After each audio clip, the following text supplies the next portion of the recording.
জাসাসের কর্মী ভাইরা,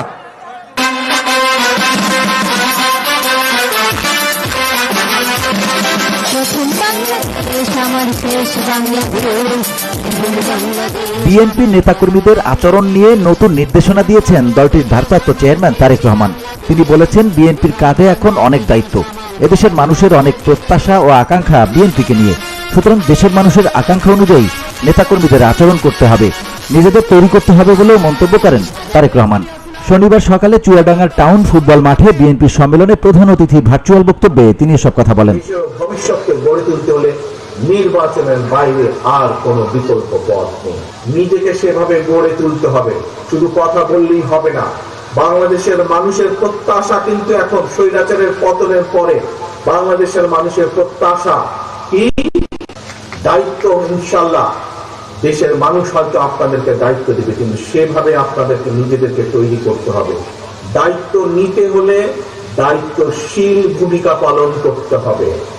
আমরা যে পর্যায়ে নেতাকর্মী হয়ে থাকি না কেন, এখানে উপস্থিত আপনারা যারা আছেন, হতে পারেন আপনাদের মধ্যে থেকে কেউ ইউনিয়ন পর্যায়ে, কেউ ওয়ার্ড পর্যায়ে, কেউ থানা পর্যায়ে, কেউ জেলা পর্যায়ে, যেই পর্যায়ে হন না কেন নেতা বা কর্মী, সেটি বড় কথা না। সবচাইতে বড় কথা হচ্ছে আপনি একজন বিএনপির কর্মী, আপনি একজন শহীদ জিয়া খালেদা জিয়ার সৈনিক, এবং সে কারণেই আপনাকে দায়িত্বশীল ভূমিকা পালন করতে হবে। আপনাকে দায়িত্বশীল হতে হবে। আপনাকে বুঝতে হবে আপনার কাছে আপনার এলাকার মানুষের প্রত্যাশা কি, তারা কি চায় আপনি কিভাবে কথা বলেন, তারা কি চায় আপনি কিভাবে চলেন, তারা কি চায় আপনি কি ভূমিকা রাখেন। বিএনপির ভারপ্রাপ্ত চেয়ারম্যান বলেন, অন্তর্বর্তী সরকারকে বুঝতে হবে জনগণ কি চায়। সংস্কার একটি চলমান প্রক্রিয়া, সব সংস্কার অন্তর্বর্তী সরকারের দ্বারা সম্ভব নয়। তারা একটি অবাধ সুষ্ঠু নির্বাচনের আয়োজন করে জনগণের সরকারের হাতে ক্ষমতা হস্তান্তর করবে, তারপর নির্বাচিত সরকার বাকি সংস্কার করবে বলে মনে করেন বিএনপির এই শীর্ষ নেতা। এ সময় দ্রুত নির্বাচন দেওয়ার দাবিও জানান তিনি। আন্দোলনকারী গণতন্ত্রী বিশ্বাসী বিভিন্ন রাজনৈতিক দলের নেতৃত্বে আন্দোলন পরিচালনা করছিল মানুষের অধিকার প্রতিষ্ঠার জন্য, রাজনীতিতে অধিকার প্রতিষ্ঠার জন্য, কথা বলার অধিকার প্রতিষ্ঠার জন্য, মানুষের মুক্তি, অর্থনৈতিক মুক্তি অর্জনের অধিকার প্রতিষ্ঠা করার জন্য। সেই লক্ষ্যকে বাস্তবায়নের লক্ষ্যে নির্বাচন, দেশের ক্ষমতা দেশের হাতে ফিরিয়ে দেওয়ার লক্ষ্যেই নির্বাচন প্রয়োজন, এবং এই জন্যই অন্তর্বর্তীকালীন সরকারের মূল দায়িত্ব। সংস্কার প্রস্তাবের কাজ বা সংস্কারের কাজ অবশ্যই অন্তর্বর্তীকালীন সংস্কার, কিছু কিছু সংস্কারের কাজ এই সরকার শুরু অবশ্যই করতে পারে। আমরা চাই যে তারা শুরু করুক, কিন্তু সংস্কার একটি চলমান প্রক্রিয়া, একটি চলমান প্রক্রিয়া।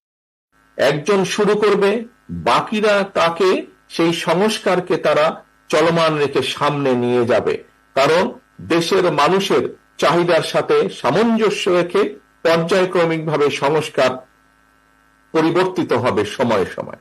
বিভিন্ন দল দিয়েছে, বিভিন্ন সুশীল সমাজ সহ বিভিন্ন ব্যক্তিবর্গ যেই পরিবর্তনগুলোর কথা বলছে, এমনকি অন্তর্বর্তীকালীন সরকারের প্রধান সহ উপদেষ্টা যে সকল সংস্কারের কথা বলছেন, সকল সংস্কারের বাস্তবায়ন একমাত্র সম্ভব, সূচনাও একমাত্র সম্ভব, বাস্তবায়ন করাও একমাত্র সম্ভব শুধুমাত্র একটি প্রকৃত নির্বাচনের মাধ্যমে। যদি প্রকৃত জনপ্রতিনিধিরা নির্বাচিত হয়, তাহলেই একমাত্র সম্ভব।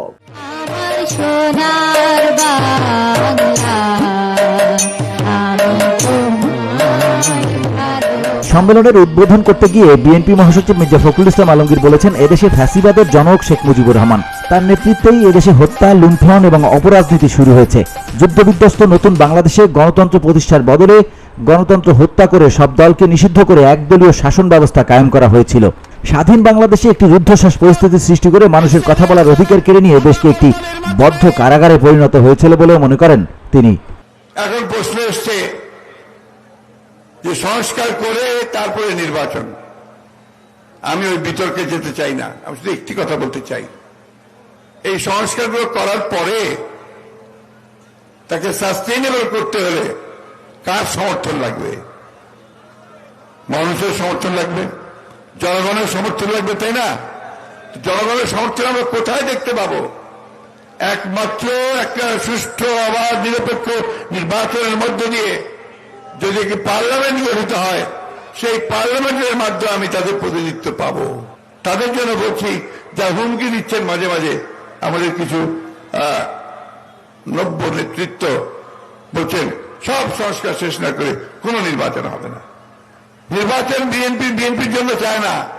বিএনপি নির্বাচন চায় এই দেশকে রক্ষা করার জন্য। বিএনপি নির্বাচন চায় এই দেশের মানুষের আকাঙ্ক্ষা পূরণ করবার জন্য। সম্মেলনে একমাত্র প্রার্থী হিসেবে আহ্বায়ক মাহমুদ হাসান খান বাবু এরই মধ্যে চুয়াডাঙ্গা জেলা বিএনপির সভাপতি নির্বাচিত হয়েছেন। সাধারণ সম্পাদক ও সাংগঠনিক সম্পাদক পদে একাধিক প্রার্থী থাকায় সম্মেলনের দ্বিতীয় পর্বে 808 কাউন্সিলর তাদের ভোটাধিকার প্রয়োগ করেছেন।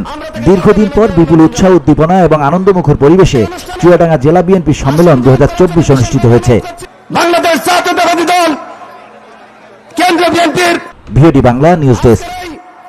সভামঞ্চে বিশেষ অতিথির আসন গ্রহণ করেছেন বাংলা সৈয়দ মেহেদী আহমেদ রুমি, জনাব সৈয়দ মেহেদী আহমেদ রুমি, জনাব শফিকুল ইসলাম মোনা ভাই।